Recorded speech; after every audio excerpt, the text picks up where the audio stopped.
Untitled Chapter, it's Barry here. Today I'm looking at a game from Iello Games called Pingo Pingo. It's a brand new game which takes you in an adventure of looking for treasure and shooting monsters and playing cards very quickly and being very quick indeed off the draw. So let's take a closer look at how the game plays and if it's any good or not. In Pingo Pingo, you're on an island looking for treasure, but there's penguins which are stopping you from getting those treasures. Drop the accent. Okay, empty the box. First thing you need to do, empty the box. Put the gun and the bullets in the middle of the table. Then there's these 5 standees, which you're going to have to place around your room about 2 or 3 meters away from the table. You're going to need to put like a weight in the middle or stick some blue tack on the bottom so they don't fall over like what I did in my video. Each player will get 7 of these life point cards. Okay, this is your life points. When you lose all these, you are dead and out of the game. Again, if you lose some of your life, it's going to affect your scoring at the end. Each player will be dealt a hand of cards of these Pingo Pingo cards. I'll go through them in a sec. You put the CD in the CD player, and then you are ready to play. So once you've chosen your start player and the music is rolling, the start player will turn over the top card of their deck, like so, in an away from them fashion, and put it in the middle of the table for everyone to see. Then the second player will do the same. Bit like Jungle Speed or Snap or whatever. Very much like this. Okay, what do these cards do? Wow, you have treasure cards, which is what you're looking for because they're points at the end of the game. If the music is the daytime music, like what it is now, then the first person to tap this card will get to keep this card and put it aside, and it counts as a point at the end of the game. But you have to be careful because there are some trapped ones, and if you can just about see, there are some spiders at the base of this treasure. If you tap that, you lose one of your life points. You turn one of your hearts into a skull. Then there's the nighttime.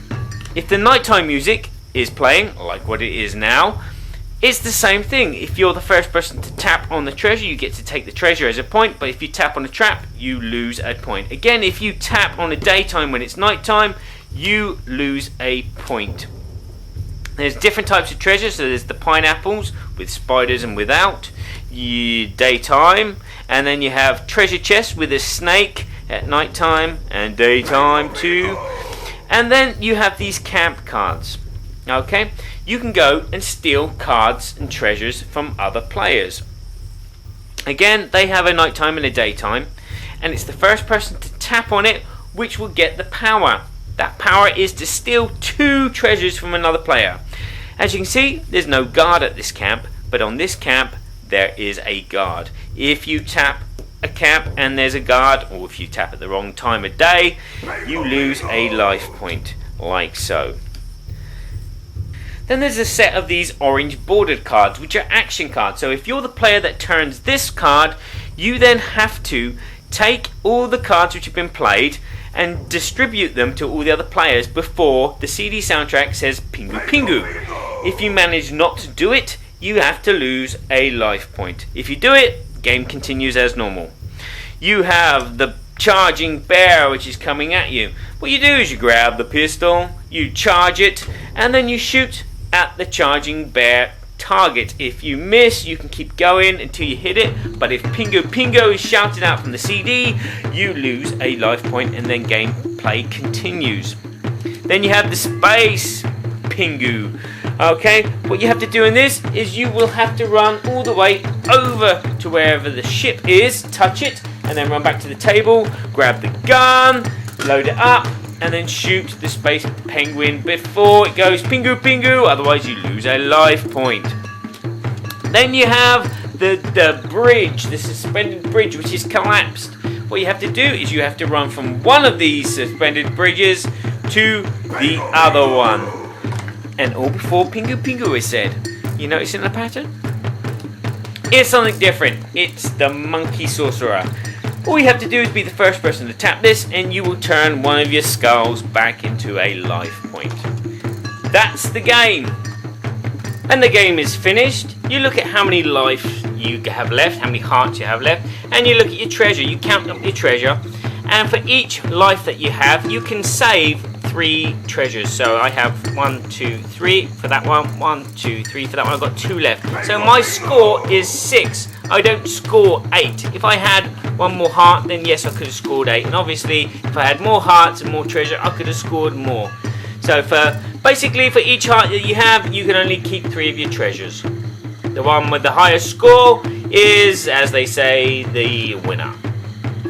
So, Pingu Pingu is a board game that all children should be reviewing. Let's talk to a children right now. Pingo Pingo is a game everybody go like. It's that they go like. And it's a game repetitive. And it's a bit hard because when you say Pingo Pingo and you wanted to shoot on that, we wanted to touch that bridge and go on that one. You said Pingo Pingo, you lose a life. And it's when the night is a guardian, that imagine it's the night, and you got a guardian next. It's hard because you can't see it. That's why you do that and you lose a life. I like it because I like that. When I shoot it, I like it because it got DVD, and I like it because it's a game fun and for kids. Now it's my turn. Pingu Pingu is a board game that everybody should be careful with. Now I mean that in 2 different ways. That's one way. The first way is you have to be careful when playing this game. It is dangerous. This game should come with a warning. Okay? You know, like in Jungle Speed, when you're playing Jungle Speed and everyone's making a rush for the totem pole, and sometimes you might scratch your hand. Yeah, that's trivia. But in this game, you're not just scratching hands as you slap the card. You're running around a room, and if there's other objects in that room and other people in that room, they're gonna be accidents, and objects obviously might go flying. Me personally, I slid on my tiled floor and landed crash bang on my elbow, and that kind of ruined the game for me. I was in pain for half a day. But I can see other things happening, like people walking into chair legs, and I can see people holding out their hands to try and stop people from running around the room. So please be careful with playing this game. In regards to the game, you need a lot of space, and you need a small table, because everyone's going to be huddled around looking at these cards and looking intricately for the spiders or the snakes to see if it's a trap. And you can't do that on a big table. But a small table would be good. But you're going to need a big room, because you're going to need to put these targets around the room at a distance so nobody is going to trip over a chair leg, so forth and so with. The second spirit of my phrase is, it's not going to be for everyone, this game, because it is a speed dexterity game, and that doesn't appeal to a lot of people. Especially the older you get, the slower your reflexes are. And again, the older you get, running around your room is not a great idea of fun for some people. So this game is crazy fun, but it's aimed at kids.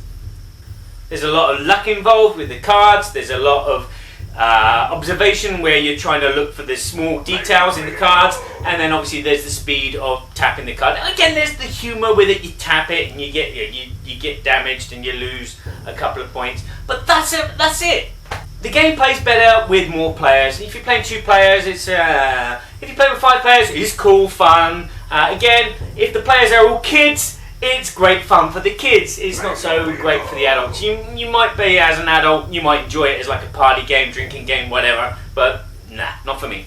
Now my overall score for this is a 7 out of 10. Now that's a pretty high score for what this game is. The reason it's such a high score is because the quality of the components, the artwork, the love that's been put into this game, and there is a fun game in there, but for me, there's lots of things that bring it down. I would like to give it a 5 out of 10, but I'm giving it a 7 out of 10 because my personal opinion has to kind of get to aside. So 7 out of 10 because it is a good, fun kids game. with great art and components, but it's not going to be for everybody. There's the hazard warning, which I've just given you, which could... it just appeals to a certain gender of gamers. The rulebook is well written, apart from one thing. There's no mention of how you put the bullets in this. So I will show you. You do that. Took us a good half an hour to figure that out, how we put the bullets in. Because without that, you can't do nothing.